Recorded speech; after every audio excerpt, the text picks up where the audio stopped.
बिस्मिल्लाहिर्रहमानिर्रहीम। अस्सलाम वालेकुम नादरीन, आप यूट्यूब चैनल देख रहे हैं। मैं इमरान खान हूँ। नादरीन, पिछले हफ्ते सुहेल अफरीदी ने डेडलाइन दी थी कि एक हफ्ते के अंदर इमरान खान साहब की उनकी फ़ैमिली से न सिर्फ मुलाकात करवाई जाए बल्कि उनका अपने ज़ाती मुआलिजीन की मौजूदगी में इलाज भी करवाया जाए। डेडलाइन देकर वो चले गए थे और उन्होंने कहा था कि नेक्स्ट टाइम जब हम आएंगे तो ज़्यादा सख्त रवैया होगा और एहतजाज की शिद्दत बढ़ेगी। अब सुहेल अफरीदी अपनी कैबिनेट के साथ, अपने अरकान असम्बली के साथ और दीगर उनके साथ कारकुनान मौजूद थे। एक अच्छी तादाद थी, ऐसा तो नहीं है कोई लॉन्ग मार्च है या बहुत बड़ी तादाद में लोग आ रहे हैं, नहीं, लेकिन ये एक आप समझ लें कि एहतजाज करने के लिए एक अच्छी तादाद थी। तो सुहेल अफरीदी साहब उन लोगों के साथ जब पेशावर से निकले, रास्ते में उनका इस्तकबाल भी हुआ और इस वक्त सूरत हाल ये है कि पूरे काफ़िले को एक्सप्रेस वे पे 26 नंबर पे रोका हुआ है। ये बड़ा क्राउडी इलाका है, यहाँ पे आसपास से बहुत सारी आबादियाँ हैं और यही वो जगह है जहाँ पे 26 नवंबर को जब पाकिस्तान तहरीक इंसाफ के लोग एहतजाज करने के लिए पहुँचे तो यहाँ पे बहुत बड़ी ब्लॉकेज थी। इस ब्लॉकेज को तोड़ने के बाद डी चौक की तरफ लोग आगे बढ़े थे। तो 26 नंबर जो है वो इम्पॉर्टेंट जगह है। ये अडियाला रोड जो है उससे तो ज़्यादा इम्पॉर्टेंट है। देखिए, अगर ये अडियाला जेल के बाहर पहुँच जाते हैं तो वहाँ मोबाइल के सिग्नल भी नहीं होते, वहाँ पे खाने पीने के लिए कुछ नहीं होता, आसपास आबादियाँ नहीं हैं, वॉशरूम्स नहीं हैं, आराम नहीं कर सकते। लेकिन ये बड़ी मेन जगह है जहाँ पे सरकार ने इन्हें रोक दिया। और मैंने अपने सोर्सेज से जब पता किया कि यहाँ क्यों रोका तो बड़ी मज़ेदार कहानी है। हुआ ये कि पूरी हुकूमत ये समझ रही थी कि सुहेल अफरीदी अपने लोगों के साथ जाएगा चक्री वाली साइड पे, और बताया भी यही गया था। लेकिन ये अचानक से एक्सप्रेस वे पर मुड़ गए। उसके बाद इस्लामाबाद की पुलिस में और एजेंसियों में थरथल्ली फैल गई। उन्होंने फौरी तौर पे अपनी सिक्योरिटी फोर्सेस को रवाना किया और यहाँ पे ब्लॉकेज लगाना शुरू कर दिया। गाड़ियाँ लेकर आए, रास्ते रोके और जैसे जैसे सुहेल अफरीदी का काफिला पहुंचा वैसे ही रास्ते रोके जा रहे थे। जब इन सारी गाड़ियों को और सुहेल अफरीदी के काफिले को रोक दिया गया तो सुहेल अफरीदी फौरी तौर पे गाड़ी से निकलकर उन्होंने पुलिस वालों से जाकर सख्त बात शुरू कर दी। पुलिस वाले रास्ता रोक रहे थे, वो कह रहे थे रास्ता खोलो। बल्कि सुहेल अफरीदी ने वहाँ पे कुछ जुमले बोले। उन्होंने पूछा कि क्या आप पाकिस्तान को तोड़ना चाहते हो? क्या पाकिस्तान को तोड़ना चाहते हो? मैं एक सूबे का वजीर आला हूँ, मैं 4.5 करोड़ लोगों का नुमाइंदा हूँ, तो क्या पाकिस्तान को तोड़ना चाहते हो? ये सवाल बार बार सुहेल अफरीदी ने पूछा, लेकिन पुलिस ने रास्ता नहीं खोला, बल्कि ब्लॉकेज बढ़ाते हुए उन्होंने रास्ता मुकम्मल तौर पे बंद कर दिया है। अब अगर यहाँ पे पाकिस्तान तहरीक इंसाफ धरना देकर बैठ जाती है, और अभी तक की इतला के मुताबिक उन्होंने यही कहा है, अटक से लोग आ रहे हैं, रावलपिंडी से लोग आ रहे हैं, इस्लामाबाद वालों को कहा गया कि तुम भी पहुंचो। देखिए, इसकी वजह समझिए आप। अब अडियाला जेल या अडियाला रोड यहाँ से 1 घंटा दूर है, वहाँ लोग नहीं जाते और उसको बंद करना बड़ा आसान होता है। लेकिन ये जहाँ पे अब रोक लिया गया है 26 नंबर पे, यहाँ से पूरा इस्लामाबाद मुतासर होता है। यहाँ पे सारा पाकिस्तान का मीडिया पहुँच सकता है और मीडिया यहाँ पे ऑलरेडी मौजूद होता है। यहाँ पे आसपास बहुत बड़ी तादाद में आबादियाँ हैं और पाकिस्तान तहरीक इंसाफ का बड़ा जोर है। वो सारे लोग यहाँ पे पहुँच सकते हैं। रावलपिंडी के लोग आ सकते हैं, इस्लामाबाद के लोग आ सकते हैं, खैबर पख्तूनख्वा के लोग आ सकते हैं।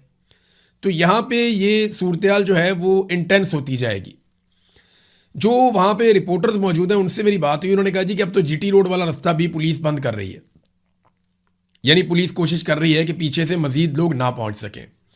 और सुहेल अफरीदी के साथ उसके एमपीएस हैं, उनके मिनिस्टर्स हैं, जो कैबिनेट नहीं बनी है वो लोग हैं, और बहुत सारी जो पार्टी के अहदेदारान हैं या कारकुनान हैं वो भी साथ मौजूद हैं। इमरान खान साहब की बहनें भी उनके हमरा हैं। अब इन सारों को 26 नंबर पर रोका हुआ है और इन्होंने ऐलान कर दिया कि हम यहाँ धरना देकर बैठ जाएंगे। देखें, अब तो यहीं पे धरना देकर बैठ जाना चाहिए, क्योंकि यहाँ धरना देने से इस हुकूमत को, रिजीम को ज़्यादा फ़र्क पड़ेगा as compare to Adiala road. अगर ये अडियाला जेल के पास जाते हैं, वह अडियाला रोड के पास जाके धरना देते हैं, कोई फ़र्क ही नहीं पड़ता। ये वहाँ 1 दिन 2 दिन 10 दिन भी बैठें, कोई फ़र्क नहीं पड़ता। फ़र्क पड़ता है वहाँ पे जहाँ ज़्यादा देर तक आप बैठ सकते हैं। तो ये 26 नंबर का मुकाम वही है। सुहेल अफरीदी ने एक स्टेटमेंट भी जारी किया, यहाँ खाने पीने का इंतज़ाम भी हो जाएगा, वॉशरूम भी हैं, आराम करने का कोई ज़्यादा मसला नहीं है, मेन ट्रैफिक भी यहीं से गुजरती है और मेन स्ट्रीम मीडिया वो भी यहाँ पे आ जाता है। जबकि अडियाला में तो 4-5 यूट्यूब चैनल चलाने वाले नौजवान हैं, वो बेचारे जाके कवरेज करते हैं, उनके अलावा तो अब कोई कवरेज के लिए जाता नहीं है। हाँ, अगर कभी मीडिया को भेजा जाता है तो उन्हें सिर्फ एक मकसद के लिए भेजा जाता है कि इमरान खान की बहनों पे जाकर हमले करो, और उनके मुंह से कोई कंट्रोवर्शियल जुमला निकलवाओ ताकि उसके ऊपर एक नया बयानिया घड़ के खड़ा किया जा सके। तो सुहेल अफरीदी साहब ने एक यहाँ पे स्टेटमेंट जारी किया अपने ट्विटर अकाउंट से। अंग्रेज़ी में उनका स्टेटमेंट है और जो उन्होंने कहा वो ये है कि मैं आज बतौर चीफ एग्जीक्यूटिव खैबर पख्तूनख्वा अपनी काबीना और अरकान असम्बली के हमरा पंजाब सूबे में वाक़ अडयाला जेल जा रहा था ताकि पाकिस्तान के साबिक वज़ीर आज़म जनाब इमरान खान साहब के साथ इजहार यकजहती कर सकूँ। वफाकी हुकूमत ने हमें इस्लामाबाद के 26 नंबर चौक पर रोक दिया। ये सिर्फ एक चीफ एग्जीक्यूटिव की तौहीन नहीं बल्कि खैबर पख्तूनख्वा के 4 करोड़ 60 लाख अवाम की भी तौहीन है। वफाकी हुकूमत ने खैबर पख्तूनख्वा की गैस भी बंद कर दी है, जबकि पंजाब हुकूमत ने खैबर पख्तूनख्वा की जानिब गंदम की तरसील रोक दी है। ये तमाम इक़दामात वफाक की रूह और आईने पाकिस्तान के मुनाफी हैं। वो कहते हैं जी हमारा सिर्फ रास्ता ही नहीं रोका, हमारी गैस भी बंद की हुई है, हमारी गंदम भी बंद की हुई है। जनाब इमरान खान साहब अडयाला जेल इंतज़ामिया और उनके हैंडलर्स की गफलत के बायस अपनी बिनाई का 85% खो चुके हैं। उन्हें अपने वकला, अहले खाना, हत्ता कि अपने ज़ाती मुआलिज से मुलाकात की भी इजाज़त नहीं दी जा रही। वफाकी हुकूमत अदालती अहकामात पर अमल नहीं कर रही, जबकि पंजाब हुकूमत एक सियासी कैदी के बुनियादी हकूक़ की खिलाफ वर्जी कर रही है। इमरान खान साहब को गैर इंसानी सलूक का निशाना बनाया जा रहा है और नवंबर 2025 से मुकम्मल तन्हाई में रखा गया है। हम पुरजोर मुतालबा करते हैं कि इमरान खान साहब के अहले खाना और ज़ाती मुआलिज को फौरी तौर पर बगैर किसी मज़ीद ताख़ीर के उन तक रसाई दी जाए। उनकी सेहत की सूरत हाल एक संजीदा कौमी मसला है और अगर गफलत या दानिस्ता तिब्बी सहूलियात से महरूमी के बायस उन्हें कोई नुकसान पहुंचा तो इसकी बराह रास्त जिम्मेदारी वफाकी हुकूमत, पंजाब पुलिस, अडयाला जेल इंतज़ामिया और उनके हैंडलर्स पर आयद होगी। हम खबरदार करते हैं कि कौम सब कुछ देख रही है और तारीख उन लोगों को कभी माफ़ नहीं करेगी जो खामोश रहे या इस जुल्म में शरीक रहे। इंसाफ को गालिब आना है और इंसाफ ज़रूर गालिब आएगा। ये बात सुहेल अफरीदी साहब ने कही। अब पाकिस्तान तहरीक इंसाफ को करना क्या चाहिए? मेरी नज़र में अगर हिकमत अमली बनाई जाए तो पाकिस्तान तहरीक इंसाफ को यहीं बैठ जाना चाहिए। अब अगर रास्ता खुले भी तो तहरीक इंसाफ इस एहतजाज में कि आपने हमें यहाँ पे रोका, हम अब यहीं बैठे हैं, वो यहीं बैठ जाए और यहीं पे एहतजाज करे और एहतजाज को बड़ा करे। यानी इस्लामाबाद और रावलपिंडी से लोगों को बुलाया जाए, खैबर पख्तूनख्वा से मजीद लोगों को कहा जाए कि जी हमारी तौहीन हुई है, यहीं पे बैठो जब तक इमरान खान से मुलाकात नहीं करवाते। जो प्रेशर यहाँ बैठ कर डाला जा सकता है वो प्रेशर कभी भी अडयाला रोड के ऊपर या अडयाला जेल के नज़दीक बैठ कर नहीं डाला जा सका और नहीं डाल भी नहीं सकते। वहाँ पे कोई मुतासर ही नहीं होता, वहाँ से तो वही गुजरता है जिसने आगे किसी गाँव में जाना होता है। ये मेन रोड है, यहाँ पे पूरी दुनिया देखेगी और पूरी दुनिया में ये मामला रिपोर्ट भी होगा। इमरान खान साहब की बहन अलीमा खानम ने भी वहाँ खड़े होकर बात की है। साइफर ही इनके गले की हड्डी बन गया है। यानी इस वक्त हुकूमत साइफर से इतनी परेशान है कि मीडिया को यह कहा जा रहा है कि इस बारे में कोई बात ना करे कि पाकिस्तान में रजीम तब्दील किया गया साइफर आने के बाद। यानी अमरीकी मुदाखलत, अमरीकी साजिश या पाकिस्तान की मिलिट्री एस्टेब्लिशमेंट की खारिश, इसके बारे में कोई बात ना करे। यानी जनरल बाजवा को जो एक एक्सटेंशन की खारिश हुई थी, ये खारिश हमेशा से मौजूद है। अभी जो मौजूदा आर्मी चीफ है इसने भी एक्सटेंशन ली हुई है, इन्होंने इस्तिस्ना भी लिया हुआ है, खाली एक्सटेंशन नहीं है बल्कि एक और ओहदा फील्ड मार्शल का, और उसके बाद इस्तिस्ना भी ले लिया है कि अगर मैंने ज़िंदगी में कोई जराइम किए हैं, कोई गुनाह किए हैं, पाकिस्तानियों के साथ जुल्म और ज़्यादती की है तो उसका कोई मेरे से हिसाब ना ले सके, मेरे पास ताहयात इस्तिस्ना है। ये फील्ड मार्शल आसिम मुनीर साहब ने कर रखा है। तो साइफर इनके गले में फंस गया, अलीमा खानम ने कहा। उन्होंने कहा कि अब ये उसे निगलने पहले साइफर को, क्योंकि ये तो कहते थे कागज़ का एक टुकड़ा लहराया है। यानी ये तो झूठ बोल रहा है इमरान खान, इसने तो कागज़ का एक टुकड़ा लहराया है और ये झूठ है, कोई मुदाखलत नहीं हुई, कोई साजिश नहीं हुई। और ये पाकिस्तान के जर्नैलों ने और पाकिस्तान के सियासतदानों ने कहा। सबसे ज़्यादा इसके ऊपर बात की थी फजलुर रहमान ने। फजलुर रहमान मानने के लिए तैयार नहीं थे। वो ये कहते नहीं नहीं नहीं नहीं, इमरान खान तो अमेरिका का एजेंट है, अमेरिका तो इमरान खान को बचाना चाहता है। तो फजलुर रहमान साहब तो इसमें मानने को ही तैयार नहीं थे कि साइफर नाम की कोई चीज़ मौजूद भी है। बहरहाल आज इमरान खान की उब्बल वतनी और कौम के सामने खड़ा होना सबके सामने आ चुका है, ये इमरान खान की बहन कह रही है। और वो बार बार मुतालबा कर रहे हैं कि इमरान खान साहब से हमारी ना सिर्फ मुलाकात करवाई जाए बल्कि उनको अलशिफा अस्पताल मुंतकिल करके उनके ज़ाती मुआलिजीन की निगरानी में उनका इलाज करवाया जाए और ये पता करवाया जाए कि जेल में मौजूद वो लोग जिन पे पाकिस्तान की मिलिट्री एस्टेब्लिशमेंट, ख़ास तौर पे आसिम मुनीर साहब को बहुत गुस्सा है, उन लोगों की आंखें एकदम ख़राब होना क्यों शुरू हो गई हैं। वो जो हार्डलाइनर्स हैं उनकी आंखें मुतासर क्यों हो रही हैं। ये सरम जावेद के बारे में भी यही बात सामने आती है, यही बात बुशरा बीबी के बारे में सामने आती है। इमरान खान साहब की आंख की बिनाई जो है वो 85% जा चुकी है। एक सेहतमंद आदमी जो वर्जिश करता है, जिसके ब्लड के टेस्ट हमेशा बेहतर आते हैं, उसके ब्लड में क्लॉटिंग हो गई, उसे ऐसा क्या खिलाया गया या उसे ऐसा क्या दिया गया खाने में जिसके बाद उसके ब्लड के अंदर क्लॉटिंग शुरू हो गई है। अब इस सवाल का जवाब जो है वो तभी मिलेगा जब इमरान खान साहब के ज़ाती मुआलिजीन इस इलाज के सिलसिले के अंदर शामिल होंगे। बहरहाल नादरीन, ये कोई मेन जुलूस नहीं है, लेकिन यह है कि अच्छी तादाद में लोग, सैकड़ों की तादाद में वो पहुंचे हैं सुहेल आफरीदी के साथ, और ये तादाद बढ़ सकती है क्योंकि अभी थोड़ी देर पहले आगा शेख सरवर रिपोर्ट कर रहे थे कि रावलपिंडी से लोग शामिल होना शुरू हो गए हैं आकर, और वो इस एहतजाज का हिस्सा बन रहे हैं। जो लोग अडियाला तक नहीं जाते थे वो यहाँ पे ज़रूर एहतजाज के अंदर शामिल होकर उसका हिस्सा बन रहे हैं। एक्सप्रेस वे पर नफरी खड़ी की गई है पुलिस की जानिब से, और उनकी जानिब से भी बंदोबस्त बढ़ाया जा रहा है। अब नादरीन, आसिम मुनीर साहब का एक स्टेटमेंट है और ये कई जगहों पे छपा। मैं बीबीसी से आपको ये स्टेटमेंट बता देता हूँ पढ़ के। फील्ड मार्शल आसिम मुनीर ने अपने स्टेटमेंट में एक मरतबा फिर लगभग सोशल मीडिया को ही टारगेट किया है। उन्होंने कहा जी, पाकिस्तान की तरक्की को मनफी प्रोपेगेंडे के जरिए सबोताज करने की कोशिशें नाकाम होंगी। पाकिस्तान की मुसल्लह अफवाज दहशतगर्दी के खात्मे के लिए पुरअज़म है। मनफी प्रोपेगेंडे के जरिए पाकिस्तान की तरक्की को सबोताज करने की कोशिश करने वाली दुश्मन कुव्वतें नाकाम होंगी। और ISPR ने जो स्टेटमेंट जारी किया, उन्होंने बताया जी कि कोयटा गए हुए थे फील्ड मार्शल और स्टाफ कॉलेज का उन्होंने वहाँ पे दौरा किया और अफसरान से और फौजी एहलकारों से मुलाकात की, सिक्योरिटी सूरत हाल पर बातचीत की, और दहशतगर्दी के खात्मे के लिए उन्होंने कहा जी पुरअज़म है। पाकिस्तान की तरक्की को प्रोपेगेंडा, जाली खबरों या बैरूनी सरपरस्ती में होने वाली सरगर्मियों के जरिए रोका नहीं जा सकता। पाकिस्तान की पेशरफ्त को नुकसान पहुंचाने की कोशिश करने वाली कुव्वतें रियासत के इस्तेहकाम और अवाम के इत्तेहाद के सामने नाकाम होंगी। देखिए जी, अवाम ने तो इत्तेहाद किया था फील्ड मार्शल साहब, उन्होंने तो वोट डाला था इमरान खान साहब को अलग अलग इंतखाबी निशानों के ऊपर, और पाकिस्तान तहरीक इंसाफ को इक़्तिदार दिया था 180 से ज़ायद सीटों के साथ। लेकिन आपने पाकिस्तान की अवाम के वोटों को शिकस्त दी बंदूक के नोक पे, और अवाम के वोट छीन कर आपने उनको दे दिया जिन्होंने फॉर्म 47 दिया ना आपने, और उनको दिया जिन्हें अवाम ने मुस्तरद किया था, जिन्होंने पहले भी पाकिस्तान को लूटा था, जो आज भी पाकिस्तान को लूट रहे हैं, जो पाकिस्तान की तबाही और बर्बादी की दास्तान गुज़िश्ता कई दहाइयों से लिख रहे हैं और अब तक लिखते चले जा रहे हैं। अच्छा, फील्ड मार्शल कहते हैं जी पाकिस्तान की तरक्की, पाकिस्तान ये करेगा, वो पाकिस्तान वहाँ बढ़ जाएगा। मामला ये है कि जब फील्ड मार्शल आए थे तो आते ही इन्होंने स्टेटमेंट दिया था।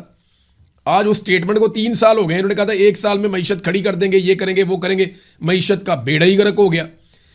फील्ड मार्शल आसिम मुनीर ने जिस काम के अंदर हाथ डाला ना, उसमें पाकिस्तान की बर्बादी हो गई। मोहसिन नकवी को और इनको पता नहीं बदवा है किसी बात की, सरमायाकारी में हाथ डाला, पाकिस्तान की सरमायाकारी बर्बाद हो गई।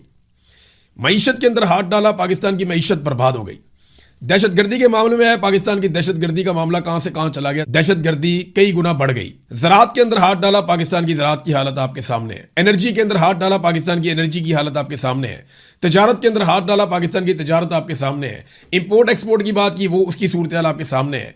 खसारा पाकिस्तान का आपके सामने, हर चीज, इंसानी हकूक में हाथ डाला, तबाहियां फेर के रख दी।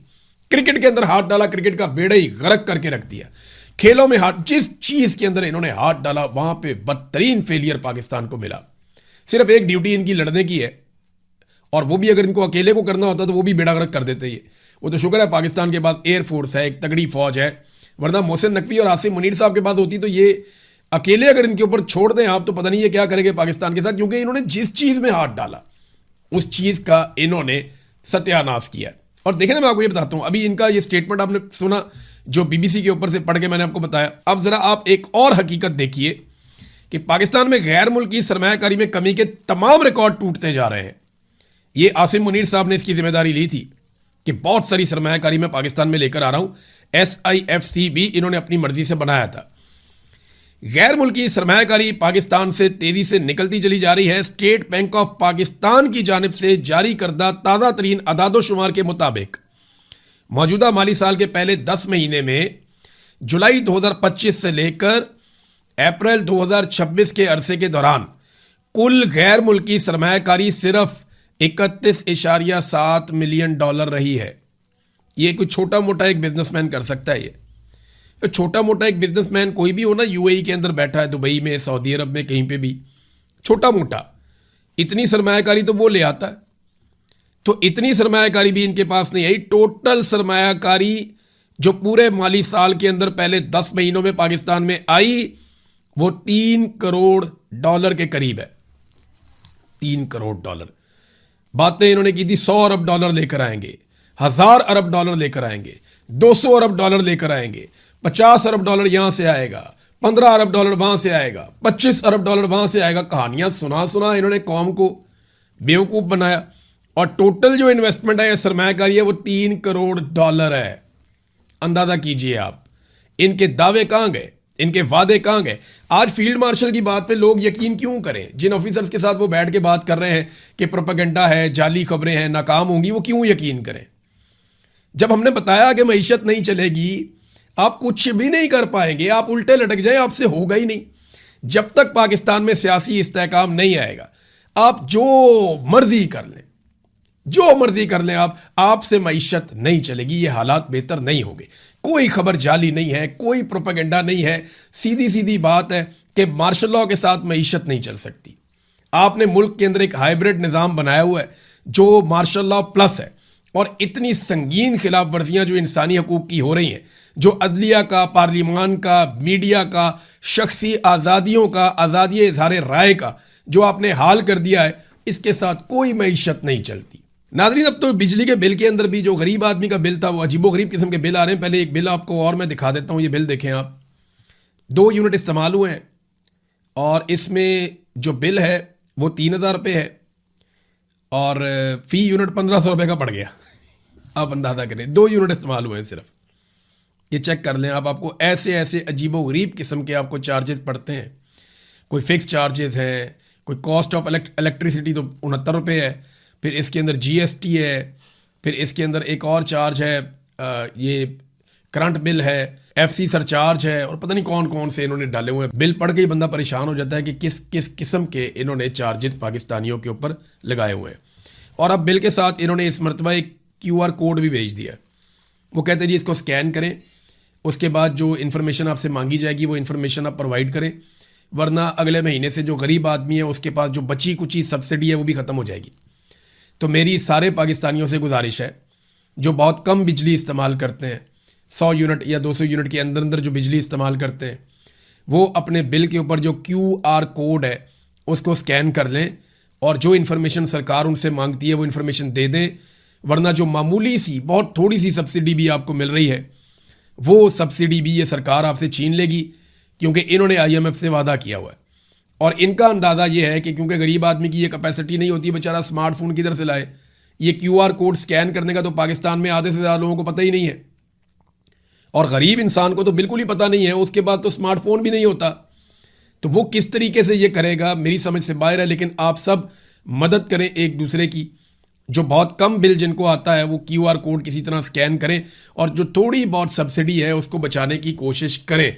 हुकूमत ये इसीलिए कर रही है कि एक और बहुत बड़ी तादाद में लोग महरूम हो जाएं उस सब्सिडी से जो सब्सिडी हुकूमत लोगों को देती है। नादरीन, कुछ और खबरें बैनुल अक़वामी सतह पे हैं मेरे पास, लेकिन नेक्स्ट वीलॉग में मैं आपके साथ शेयर करूंगा। अभी इस वक्त सिचुएशन वही है कि पाकिस्तान तहरीक इंसाफ है और 26 नंबर चौक है, इस्लामाबाद है, रावलपिंडी है एक तरफ, और अडियाला में बैठा हुआ इमरान खान है। और मुलाकात होती है या नहीं होती, देखिए अगर पाकिस्तान तहरीक इंसाफ इधर ही बैठती है और ये मुतालबा करती है कि आप जब तक बहनों से मुलाकात नहीं करवाएंगे हम इधर ही बैठे हैं, तो काफ़ी दबाव बनेगा। अब तक के लिए इतना ही। अपना ख्याल रखिएगा, अपने इस चैनल का भी। अल्लाह हाफ़िज़।